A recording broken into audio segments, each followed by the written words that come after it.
Hi everybody, I'm DJ Sixsmith. Welcome to Sit Down. Hanging out with Griffin Newman. Griff, how are you, man? Good to meet you. All right. Nice to meet you. Thanks so much for coming in. Please, thank you for having me. You got a lot going on these days. Try to stay busy. Try to stay busy. It is weird though. I mean, it's like very often the times where you have a lot going on are very different from the times where it looks like you have a lot going on. Interesting. Because we filmed this season of the Tick, which is has just come out a while ago. How long ago? We wrapped in July. Oh wow. Yeah, so it was like we filmed from March until July. And then now I see my friends and they're like, you must be so busy. And I'm like, no, I finished that like half a year. I could have had a baby by now. Yeah, that's the crazy thing about the industry. It's like you can film a movie, it's 2 years, a show, it's 6 to 8 months, and you're just like, I'm dying for this to come out and people to see it. Yeah, and then with season 1, I think we premiered like 3 weeks after we wrapped filming. It was like very rushed. Real quick, yeah. And I think it cost a lot more I'm to sure make. it did. I mean, the special effects, getting them done quickly. This season I think looks better because we had more time.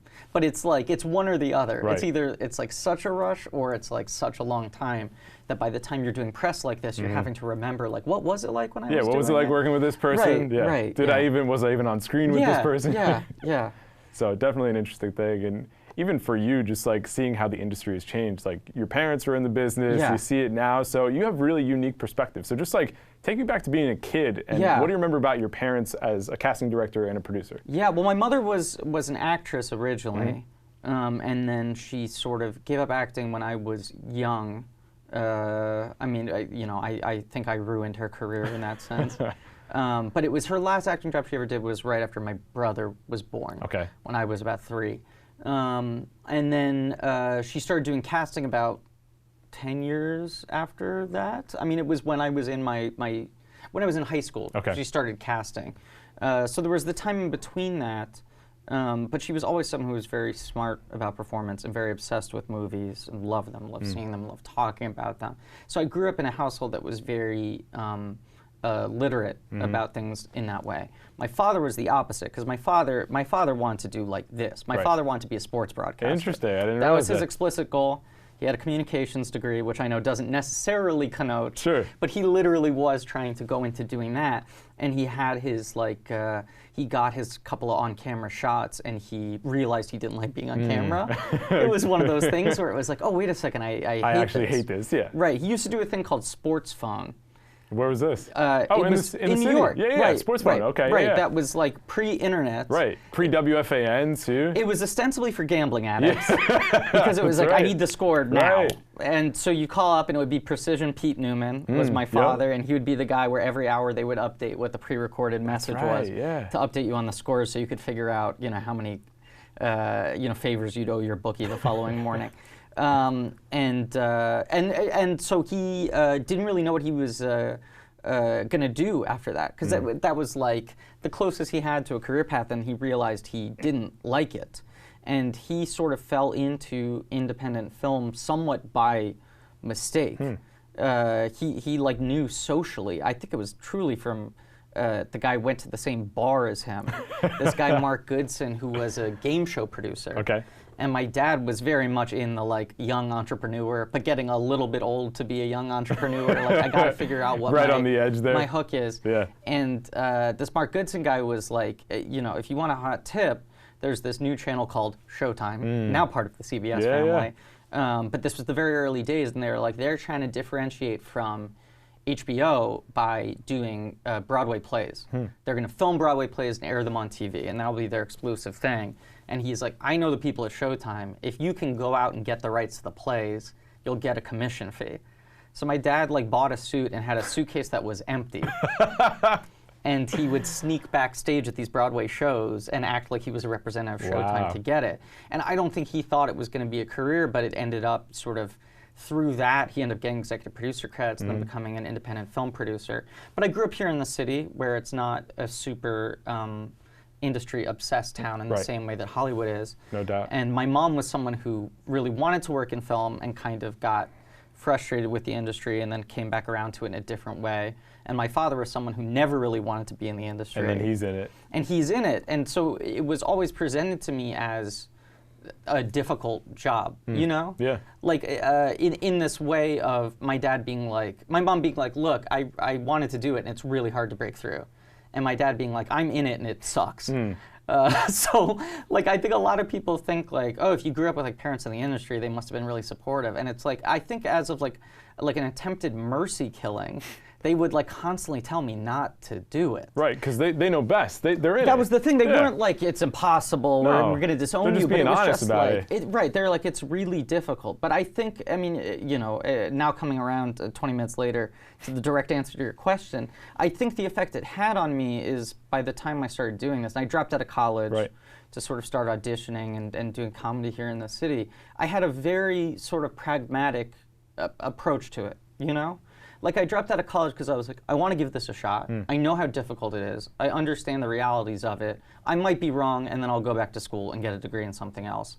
But I had a very sort of unvarnished sense of how much the odds are stacked against anyone trying to do this, and how difficult it is once you actually get the job. Totally. Yeah. Yeah. So what were your mom's frustrations with the industry? I think it was, I mean, it's just, you know, it's very unsympathetic to complain about being a struggling actor, but it is just a very kind of dispiriting thing. Yeah. When you have to spend years and years trying to get to people to buy you as a product, you know, and not a person. Yeah, because it's like you sort of have to turn yourself into like a car. Right. And then you're constantly going around and going like, look, this car gets good mileage. I mean, it's like you're just constantly, if you're an actor, you're going, if you're lucky, you're having multiple job interviews a week. Right. And you never stop doing job interviews. Right. There's never the point where you get security. And you're constantly fighting for this and for that, and sometimes you don't get it for stupid reasons. Sometimes you do get it for dumb reasons. Sometimes you get on the thing and it's a terrible experience, or your thing gets cut out. I mean, my mom had a lot of that, where she would be in films and she'd be cut out, or the thing would never get released, or this or that. Right, it's just the breaks of the industry. Right, and she was one of those people where, like, by the time she sort of retired, she had like 15 or 20 credits, but kind of was just like, I don't know if my enjoyment in doing this surpasses my frustration in trying to do it. That makes sense. And that's a lot of it, is just like how much frustration can you put up with in trying to get the jobs, because you're never going to be able to kick back unless you become a $20 million person. Right. You're always going to be having to fight for the next job.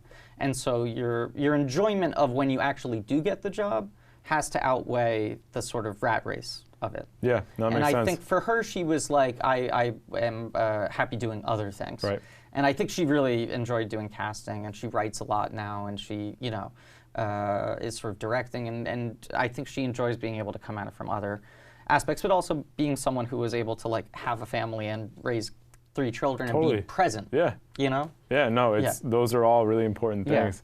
And you hit on it, just whether you're at the beginning of the fight or the middle of the fight, and it's still a fight. Right. So let's talk about the beginning of your fight. Just you drop out of school, big decision. You're doing the comedy thing here in New York. So what was it like trying to build it up here in the city?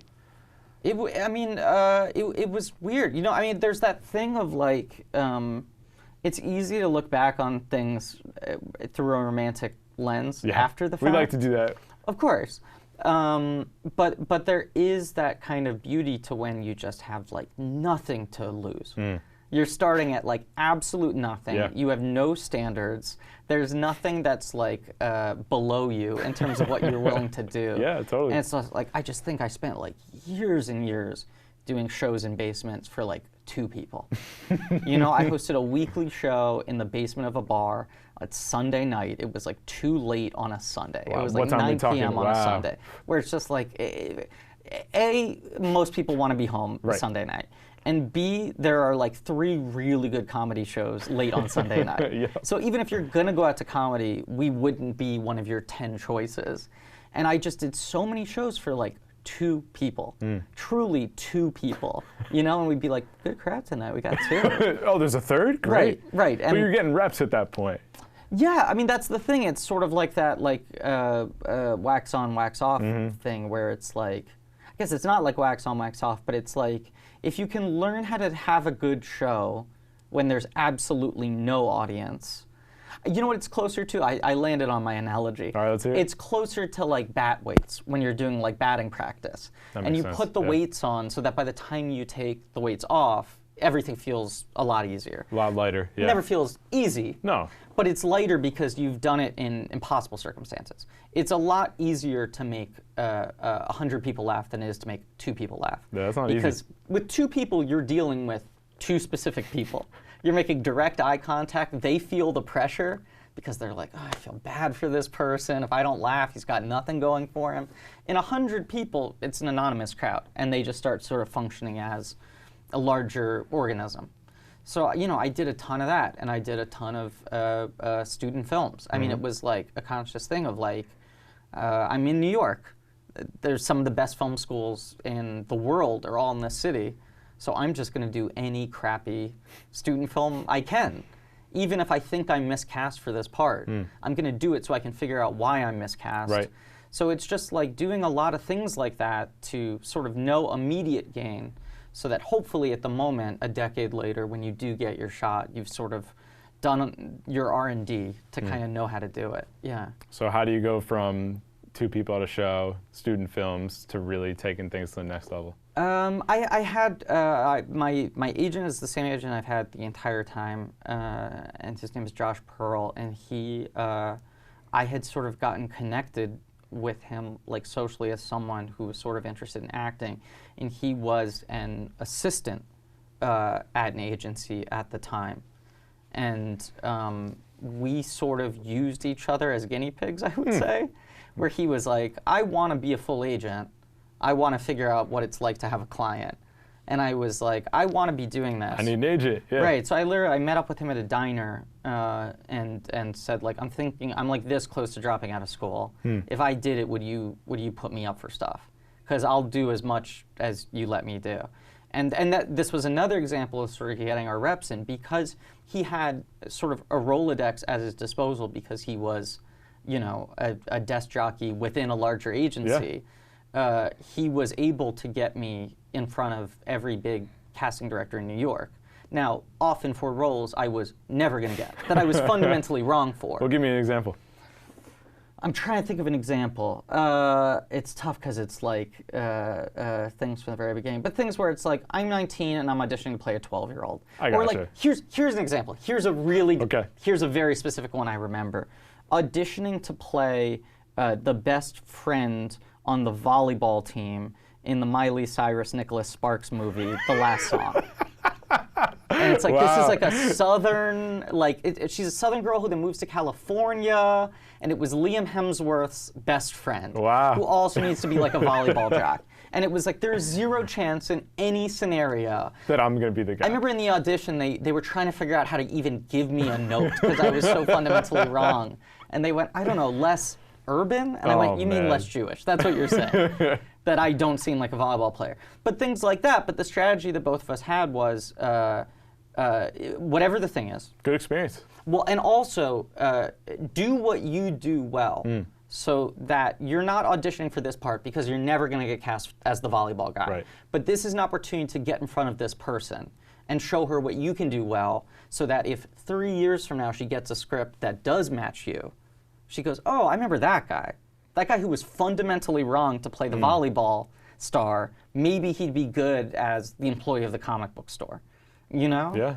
So it was, I mean, you know, part of that's, I think, from my parents going into this with, as I said, that sort of try to come at it pragmatically, not, you know, strategically, but understanding, like, I got no ego about this.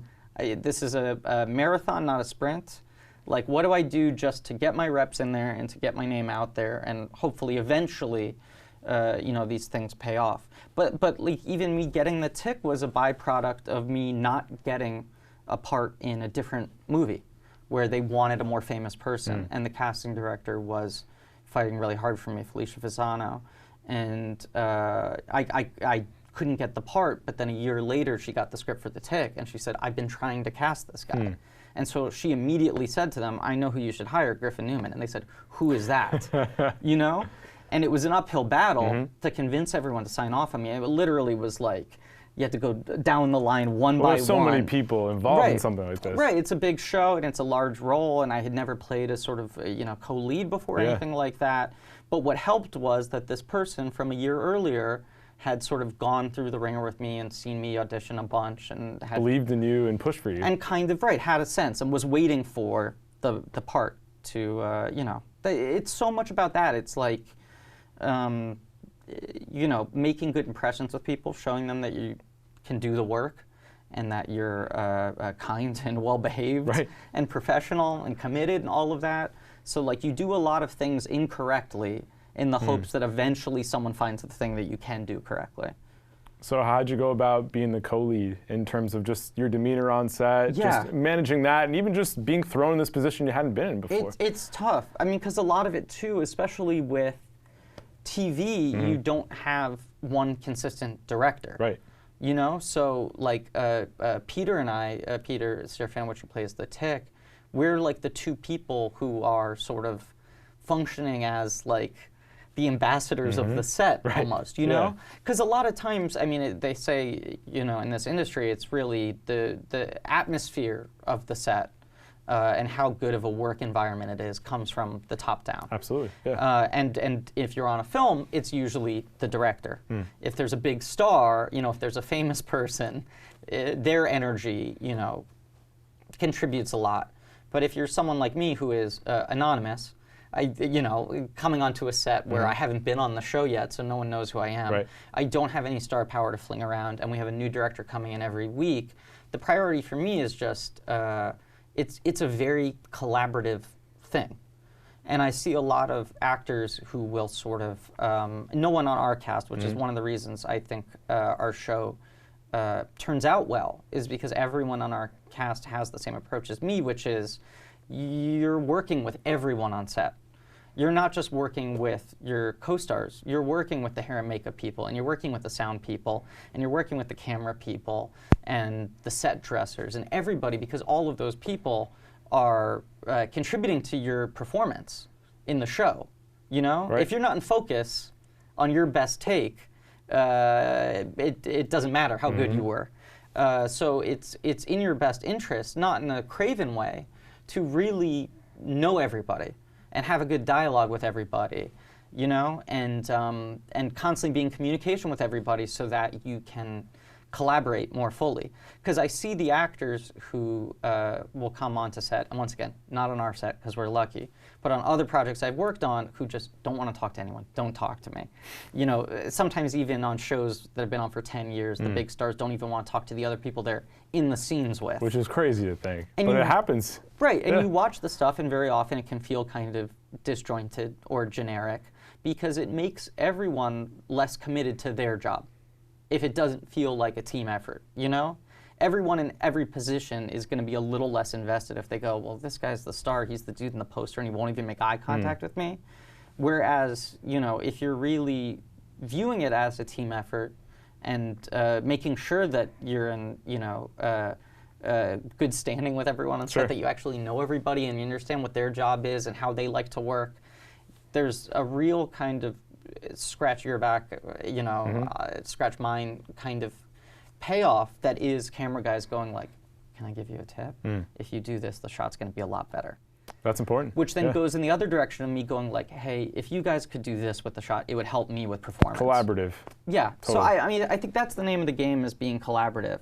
And I'm so used to, prior to this show, being the little guy, both figuratively and literally, who might just come in for a day or two. Sure. Or I'm the 8th most important person in every scene and I'm only in 5 scenes, or whatever it is. You do a lot of TV guest spots where you're essentially just a house guest. Right. And so you don't get the time to develop that sort of camaraderie. And so I was just very adamant. I would watch people, the people I was talking negatively about who are kind of antagonistic or standoffish, and I would see the people who really knew everybody and talked to everybody and how much better their performances were and how much better the work turned out. So I always sort of said to myself, if I ever get that chance to be in that position, I want to make sure that and it's tough because the hours are long. Yeah, it's crazy days. People don't understand what you guys actually go through. You're so exhausted that, it's very easy to go like, I don't have the energy to say good morning to everybody. But it makes goes a long way. It makes a really big difference. Yeah. Yeah, no doubt. So you mentioned before you missed out on the volleyball part in one movie. Yeah. But then they're like, hey, Griff, we're going to throw you in draft day. You're going to be the intern. Yes, yes. So tell me how that came about. It was one of those weird things where I was in LA auditioning for a sitcom. And because I live here, I'm born and raised in New York, whenever I'm out in LA for any reason, especially in those days where like I'm living hand to mouth and not getting many jobs, if you're in LA for 3 days, I want to do as many things as I can just to make the most of my limited time being out here. So it was like one of the like 17 auditions I ran to that day. But Ivan Reitman was in the room at that first level audition, which was crazy. And I was just like, well, I get to meet the Ghostbusters guy. I mean, I'm like, this is a good experience nonetheless. I'm not going to get this part. And the producer, Ali Bell, was in the room too, and she reached out to me afterwards and took me out to dinner and was like, look, I could be honest, I think you're really funny. I think you're good. You'd be really good in this part. They're never going to let us hire you. It's probably going to be a famous person, you know? They're trying to stack the cast as full as they can, because that's a movie where like Diddy has like a 2-scene role, you know? Right, yeah. You know, and like Terry Crews and Arian Foster, like every little character. They're stacking it, Right, and if not stacking it, it's like, oh, that's that old pro who I've seen in like 27 movies in the last year, you know? Exactly. And it was one of these weird things where then I ended up getting a big part in like a network sitcom pilot. As a result of that? No, but because I had gotten that, okay. Then they were able to go to Lionsgate, the studio, and go, look, he's about to be a TV star. We can hire him in this movie. And by the time we started filming Draft Day, the pilot had been turned down. Okay, was this the Mulaney show? Or this was the Mulaney show. I got you. But it was one of those weird things where it's like, I got the job because they were able to sort of sell the bill of fake goods. That's crazy. Of being like, this guy's probably going to be on network TV in 3 months. And then it didn't happen. And then it didn't happen, and by the time I was on set, it was already dead. Too late. Yeah, I'm here. I'm going to do the part. Yeah. Right. So then I just did it, but I certainly felt that thing on set of just like, oh, this might be the last job I ever get. You know, it went from being like, oh, I'm on a miracle run, I'm like booking things, I'm about to be a big TV star. Holy crap. Like, this might be the big one. And my dad is obviously a big sports fan and is like still so immensely proud of me being in that movie. I'm sure. Yeah. But like him and all my friends who are sports fans find it incredibly funny because they know that I don't understand anything that movie's about. I don't understand business or sports. So a movie that's about the business of sports. Yeah, and there was only one scene where I had to deliver dialogue that was about like the lingo, where I had to jargon. talk. Right. And I'm not surprised it was cut out. I bet it was the least convincing before. But the rest of the movie, it's more me worried about my computer, Kevin Costner's cup of coffee, or whatever happened there. But my dad's like one of the things that has made my father most proud my entire life is that I won the Draft Day Fantasy Football League. We kept going for like 4 or 5 years after the movie, a fantasy football league with some of the actors and some of the crew and the producers and everything.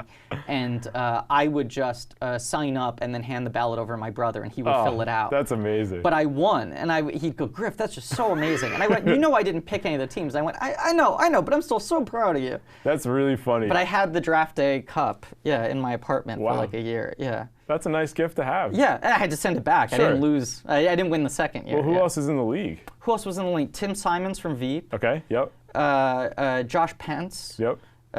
Who plays Bo Callahan in the movie. Ali Bell, the producer. Okay. I'm trying to think who else now. I think the two screenwriters, Rajiv Joseph and Scott Rothman. I'm trying to remember. That's really funny that you guys kept it was going. like it was people from different sides of the production. Yeah. It was like some writers, some cast, some producers. There were a couple camera guys. But we kept it going for like, it finally ended, I think, last year, but there were like 4 straight years of doing it. It was a good run. Yeah, it was a definitely. good run. Yeah. And now the Cleveland Browns are actually a good football team. Not that you're in the whole sports world, but I'm sure it's funny for you to see that. This is the first time hearing about that. It's funny to hear that right now. I had no idea. It was one of those things where it was like, I think people, when they came out, when the movie came out, were like, oh, is this like Cleveland Browns propaganda? Why would they make a movie about the worst team? But the movie was about it being the worst team. Yeah, that was the whole point. The whole dramatic conflict of the movie is they got a good draft pick because the team sucks and they don't have any budget. Exactly. Yeah. But yeah, I didn't know that. I feel some weird sense of pride that the Cleveland Browns are doing well now. Not like I'm responsible, no, but I'm now more invested in them than most sports teams because I'm like, oh, that's that logo I looked at for 6 weeks of my life. It's funny because they've made some moves. They have a new general manager, so people kind of bring back the whole draft day thing. Really? So like, yeah. They were 0-16 a couple years ago. They were 6 or 7. I remember they were very bad when we were filming. They won 7 games this year, and then they traded for Odell Beckham, who's one of the best wide receivers in football. I know his name, which speaks to exactly. his, So now all of a sudden they went from the Browns being the worst team in football to now, oh, maybe the Browns can win the Super Bowl. And it's like, wait, what? That rules. I had no idea. Yeah, it's pretty funny. Yeah. So anyway, you have that project. Let's talk about the Cartoon President, because that's like a really interesting time to do that. Yeah. So how does that get presented? How do you nail Kushner's voice? Like, how does that all go down? I'll do them out of order. The Kushner voice thing is interesting because he speaks so rarely. I mean, it's this weird thing now where there's now like, we're going into our 2nd season. So by the end of this season, there'll be 26 episodes, I think. And there's more recording of me speaking as Jared Kushner on a cartoon show than there is of this guy speaking to the press. Yeah. You know, he very rarely does. He never does interviews. He occasionally will make a press statement. Right. And I went in sort of trying to do. I really wanted the part. I'm like a huge animation nerd, and I really wanted to be doing voiceover. And so I'd said to my agents, like, let's make this happen. Yeah, I was like, just so you know, I'm cool if I never have my face on camera again. I'm totally happy to become a voiceover actor. And I really aggressively went after this part. And Kushner in particular, as like an East Coast Jew, he's like a weird sort of shadow figure. Yeah, it's true. I think it's true. for sort of sensitive, frail Jewish boys like myself, you're like, oh, this is like the weird, like the Star Trek mirror, mirror, evil goateed version of me, you know? So I was like, well, he's got a high-pitched voice. This is probably a guy I could do. And I went in and in my audition was sort of doing what I call my like bar mitzvah boy character. Okay. Like the very awkward, very nervous, squeaky, here's the kid doing the Torah portion, sort of like, my father-in-law, Donald James Trump. Because I was like, that's the comedic exaggeration of what his voice sounds like. And they stopped me in the audition and they went, look, it's funny, we get it, but here's the problem we've been fighting. That's the take that everyone's doing. And the problem is it makes him too sympathetic. When you make him as nervous as he sounds in real life, he's not as evil as he sounds vulnerable. Yeah. And so they said, can you, and I have a podcast, and I think they had listened to the podcast. They said, you know, when you get angry on the podcast, can you do that kind of thing? Sure. So I started doing it more in my own voice and doing it angrier, and that's how I got the part. Was they said, like, can you find a way to be angry at this guy? And I was like, oh, I have reasons to be angry at this guy. I could probably come up with a couple. Yeah. So then once I got angry, they gave me the part. It was like my audition then they cut into the show. Wow. It was like immediate. Interesting. They were like, at the end of my audition, they were like, can you sign this contract? We're going to edit it into the episodes now. Because it's a show that they have to make very quickly. Oh, yeah, totally. It's so topical that everything moved that fast. And, you know, I go in about once a week, and every week it's like, here's a new episode, but also here are 5 things we have to change from previous episodes. You know, I had made I had 4 or 5 different lines over the course of the first 5 episodes of this new season that's about to come out that were all jokes about the sort of looming scepter of the Mueller report. Right. And then they had to rewrite all those jokes because now the jokes are about them being overly cocky because they got cleared. They got their 4 pages. Rather than the joke about any day he's going to indict me. We had to rewrite all those indictment jokes. I didn't have to other very skilled writers rewrote them, and I had to re-say them. And we used to have some of your teammates right here in the office, so we saw the constant rewriting process really late night. And now everybody's together across the street, which is a cool thing. Right. But it's all still. I mean, I was saying to you right before we recorded. Usually with animation, it's like, there's one place where they record the voices, and there's one place where the writer's room is, and then they animate it somewhere else entirely, usually overseas. And with Cartoon President, all of it's at the Ed Sullivan Theater across the street. There's one floor with the recording studio and one floor with the writer's room, and all the animators work there, which is really kind of cool because it is very collaborative in that way that animation isn't always when people are just speaking to each other over phone or over email. But also, I think it needs to be because they need to be able to see the news and then immediately write something new, hand it downstairs to the animators, and get on the phone and call in the actors to come in and record new dialogue. Yeah, no doubt. Yeah. So season 2 coming up. Yeah, what can we expect? Well, I mean, you know, I could tease stuff, but who knows? It might change in the next 2 weeks. It's very true. I'll say for Jared, you know, the take on the character now is that there's been so much turnover in the administration, and he just kind of feels like, look, this whole thing is going to go down at some point. Whether we make it through 2 terms or not, we're all probably going to end up in jail at some point. So he's just over it. And Jared has sort of become that like really annoying middle manager because he has the job security of being married into the family. Right. Jared this season is like the manager at like your movie theater job who's a year older than you, but keeps on flaunting how much more experienced he is. That's good. So he's just constantly snarking at all these other people who actually, whether or not they're good at their jobs, have decades of political experience versus this guy who somehow just continues to get full security clearance. Well, we're excited to check it out. Yeah. Griff, it's been an absolute pleasure. Real pleasure. Thank you so much. Yeah, nice talking to you. The Tick is on Amazon Prime. Showtime, of course, has The Cartoon President. We'll see you next time here on The Sit Down.